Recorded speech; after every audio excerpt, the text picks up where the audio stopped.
Doctor Manmohan Singh, the accidental prime minister of India, इन्हें क्यों कहते हैं, आज हम जानेंगे इस वीडियो में।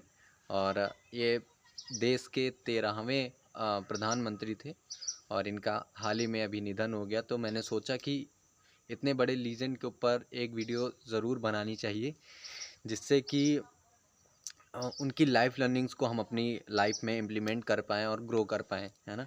और इनके ऊपर बनाना वीडियो मेरे लिए गर्व की बात होगी, बिकॉज़ इन अवर जो हमारे सभी प्राइम मिनिस्टर हुए हैं उनमें से ये सबसे ज़्यादा एजुकेटेड प्राइम मिनिस्टर में से एक हैं।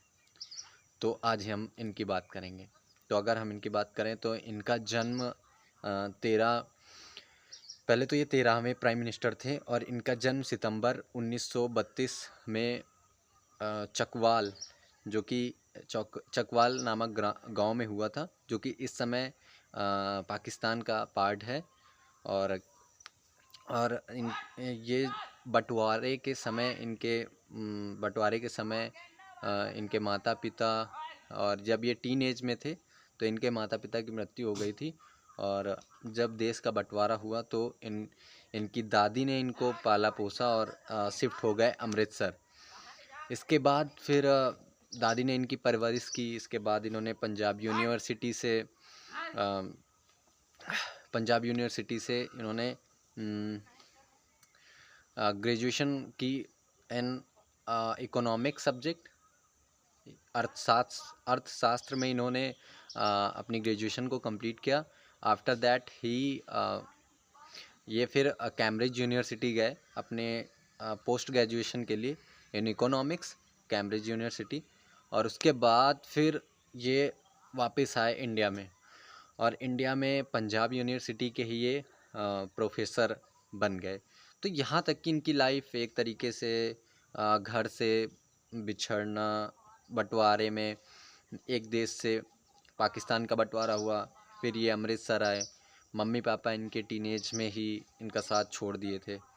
दादी की परवरिश और एक एजुकेशन इनका एक हाँ, इनके हाथों में था कि हाँ, ये एजुकेशन से ही अपने को बदल सकते हैं। और ये कभी पॉलिटिक्स में आना नहीं चाहते थे, और इसीलिए इनको द एक्सीडेंटल प्राइम मिनिस्टर कहा जाता है कि एक कोइंसिडेंस था कि इनको प्राइम मिनिस्टर चुना गया और उस पर वो खरे उतरे। तो फिर इसके बाद अगर इनकी बात करें तो इन्होंने अपना पॉलिटिक्स करियर कैसे स्टार्ट, सॉरी इट्स ओके। तो फिर इन्होंने अपना पॉलिटिक्स कैसे स्टार्ट किया, तो उसकी बात करेंगे। तो ही joins government of India economic adviser. इन्होंने गवर्नमेंट ऑफ इंडिया को ज्वाइन किया एज अ इकोनॉमिक एडवाइज़र, कि अर्थशास्त्र के जो बारे में एडवाइस देते हैं कि देश की इकोनॉमी को कैसे चलाना चाहिए, उसके बारे में एडवाइस देते थे। और इसके बाद वो deputy chairman of planning and commission में उन्होंने उनका चेयरमैन बनाया गया। और फिर इसके बाद गवर्नर ऑफ आरबीआई, ये आरबीआई के गवर्नर भी रहे। और इसके बाद फिर adviser of PM, prime minister के भी एडवाइज़र रह चुके हैं।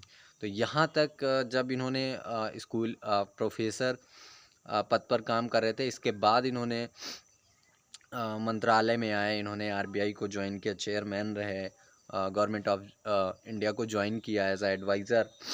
तो क्योंकि इनके पास एजुकेशन थी, इनके पास स्किल्स थी इकोनॉमिक सब्जेक्ट में, तो उन्होंने उसमें ग्रोथ किया। इस वजह से इनको ये अपॉर्चुनिटीज़ मिली कि इनको इतने बड़े बड़े मंत्रालय मिले। आफ्टर दैट फिर 1991 में जब पीवी नरसिम्हा राव हमारे प्रधानमंत्री थे, तो इन्होंने देखा कि इनमें कुछ ना कुछ तो है, क्वालिटीज़ तो हैं मनमोहन सिंह में। तो इसके बाद से फिर पीएम पीवी नरसिम्हा राव ने इन्हें फाइनेंस मिनिस्टर का पद दिया।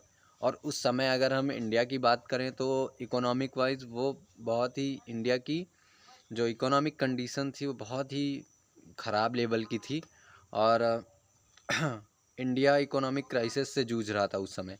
एंड फॉरेन रिज़र्व $1 बिलियन हमारे पास था।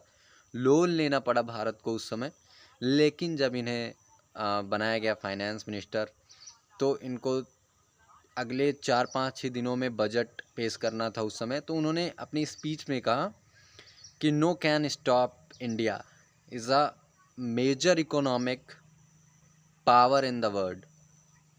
इंडिया को कोई नहीं रोक सकता है, और विश्व में हम सबसे बड़ी अर्थव्यवस्था बन के दिखाएंगे।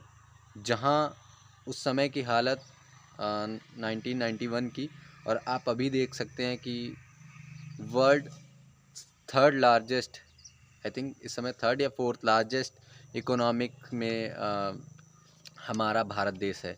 ये उन्हीं की देन है, उनका ही बेस तैयार किया गया, जिससे कि उनकी पॉलिसीज़ से हमारा देश इतना आगे आ पाया।